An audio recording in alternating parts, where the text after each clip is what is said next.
Good morning students. जैसा कि आप जानते हैं कि ये कोरोना वायरस इस सारे संसार को एक महामारी का रूप ले लिया है और इस कोरोना वायरस के कारण पूरे विश्व जूझ रहा है और सभी देश इस कोरोना वायरस से उबरने के लिए एक ऑनलाइन सिस्टम माध्यम के तहत आप लोगों को पढ़ाने पर विशेष ध्यान दिया है, क्योंकि वास्तव में पढ़ाई जीवन का आधार होता है और आप लोग घर पे हैं और गवर्नमेंट या हमारे स्कूल संस्थान जो भी है वो चाहती है कि हमारे बच्चों का पढ़ाई अवरुद्ध ना हो। इसलिए सभी विश्व के अनेक देश जो है ऑनलाइन पद्धति के माध्यम से आप लोगों को क्लास कराया जाता है। आज आप लोगों को हम हिंदी व्याकरण का जो सब्जेक्ट है विषय उसको पढ़ाएंगे, जो चैप्टर 1 है भाषा और व्याकरण। तो आज हम भाषा को सबसे पहले जानने की कोशिश करेंगे कि भाषा होता क्या है।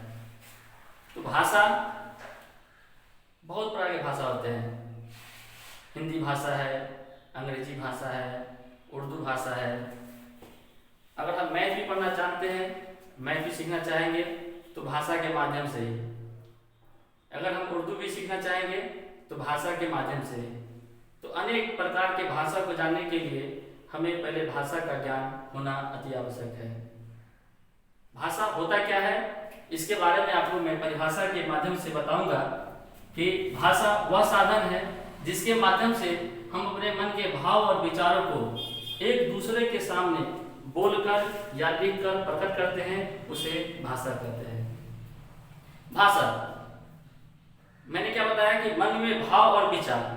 तो विचार होता क्या है तो इसको समझेंगे विचार क्या होता है।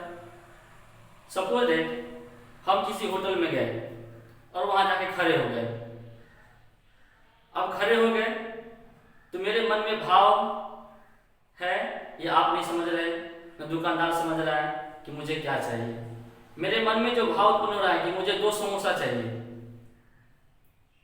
तो वहां पे होटल पे के पास जाने के बाद या तो मुझे उस होटल वाले को बोलना पड़ेगा कि मुझे 2 समोसा चाहिए, तो वो 2 समोसा दे देंगे। ये तो हो गया आपका भाषा का मौखिक रूप। अगर हम उसको लिख कर दें कि मुझे 2 समोसा चाहिए, उसको लिखित भाषा के रूप में देंगे तो वो भी मुझे 2 समोसा ही देगा। तो मेरे मन में जो भाषा, जो भाव उत्पन्न होते हैं, जो विचार उत्पन्न होते हैं, वही भाषा कहलाते हैं। अगर हम एक दूसरे के सामने प्रकट नहीं करेंगे तो वह भाषा का शुद्ध रूप और ज्ञान नहीं हो सकता है। जैसे ए और बी, इसके मन में कुछ विचार आया है और इसके बी के मन में कुछ विचार है। अगर ए के मन में कुछ विचार है तो बी को कैसे पता चलेगा? इसके लिए मुझे भाषा या तो बोल के या लिख के प्रकट करना होगा। अगर या इसके मन में कुछ विचार, ए के मन में विचार आया तो यह ट्रांसफर बी के पास करेगा, या तो बोल के करेगा या लिख के करेगा। तो वही है कि हम अपने भाव को, मन के विचार को एक दूसरे के सामने में लिखकर और बोलकर प्रकट करेंगे तो वह भाषा कहलाता है। भाषा के प्रकार होते हैं। भाषा के मुख्य 2 प्रकार होते हैं, एक लिखित भाषा और एक मौखिक भाषा।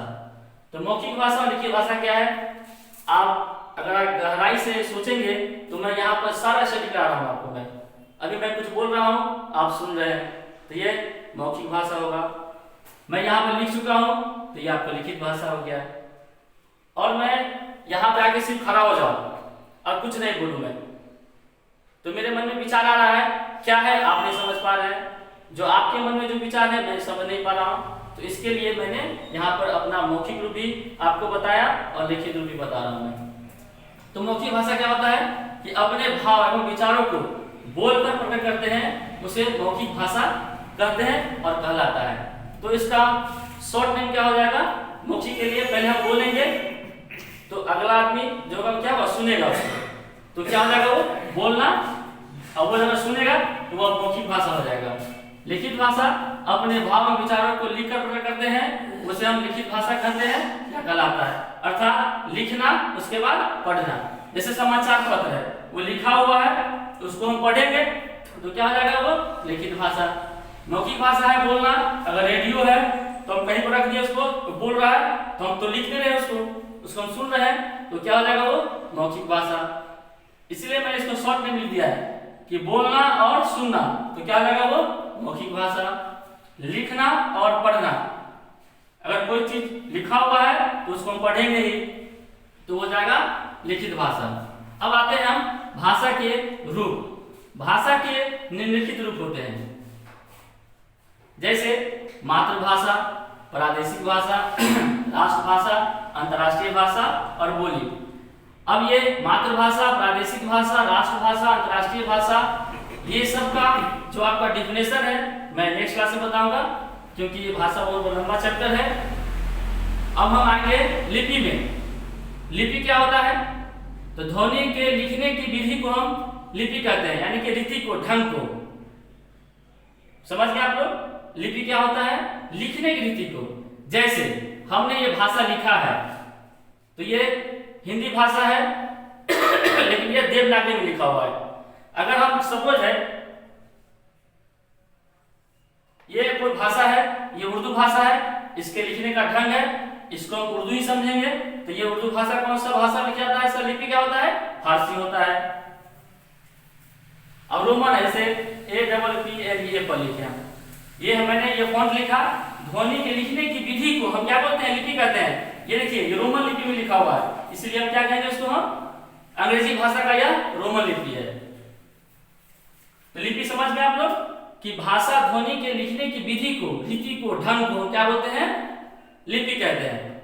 तो संसार में अनेक भाषाएं पाई जाती हैं एवं प्रत्येक भाषा में के लिपि को अलग अलग नाम दिया गया है। जैसे हिंदी भाषा देवनागरी लिपि लिखी जाती है, पंजाबी गुरुमुखी लिपि लिखी जाती है, अंग्रेजी भाषा रोमन लिखी जाती है, उर्दू फारसी में लिखी जाती है।